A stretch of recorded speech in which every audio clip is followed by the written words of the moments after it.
Tasha Jackson with WeTV's Bronco Hotspot, and today's topic is gender-inclusive housing, and today we have Christine Babcock with us. How are you today, Christine? I'm well. How are you, Tasha? I'm doing good. Can you give us a little background about what gender-inclusive housing is? Yeah. Gender-inclusive housing varies from university to university, but essentially what it is that two roommates can live together no matter what their biological sex or gender identity is, meaning that it really doesn't matter who your roommate is. Thank you. And can you give me a little bit of why it is important to have gender-inclusive housing? Yeah. Gender-inclusive housing is important for a myriad of reasons. One of the primary reasons that people say that it's important is for trans-identified students. So,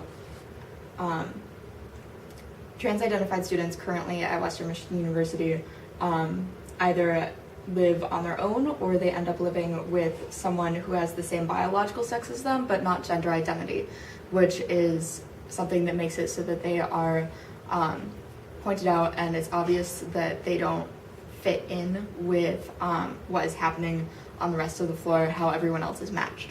Another reason that gender-inclusive housing is important is because the way that housing is set up right now is really essentialist and is basically saying that a man and a woman in a room would end up having sex or being partnered in some way or another, but not that two women or two men would do the same thing, and so that ends up being really heteronormative.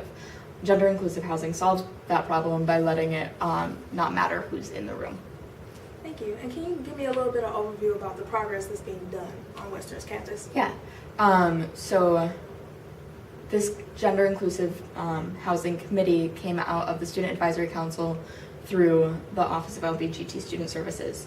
And we have now partnered with various other groups on campus, including RHA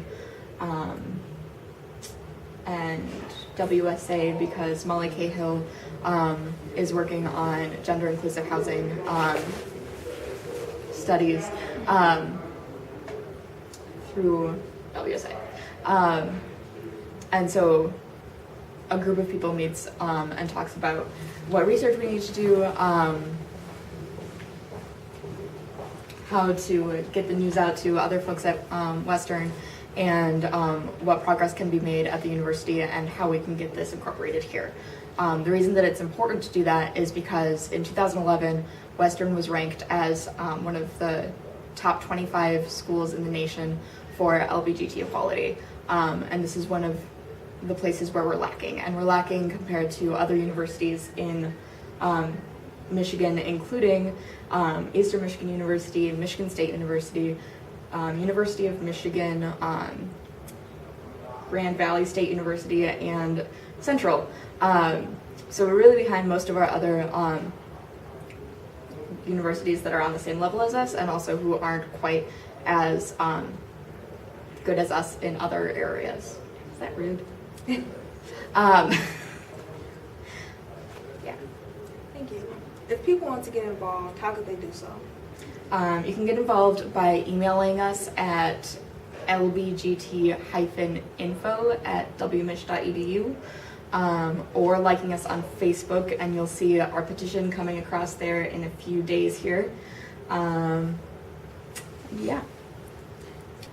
Some people think that it could be used as a way for people to live together if they're in a romantic couple, but that can already happen with any homosexual couple, so a lesbian couple or a gay male couple. That can already happen at the dorms. And other backlash. Thank you. Thank you for that, Christine, and all your wonderful information. You're welcome, Tasha. This has been Christine Babcock and Tasha Jackson with WeTV's Bronco Hotspot, connecting you to WMU.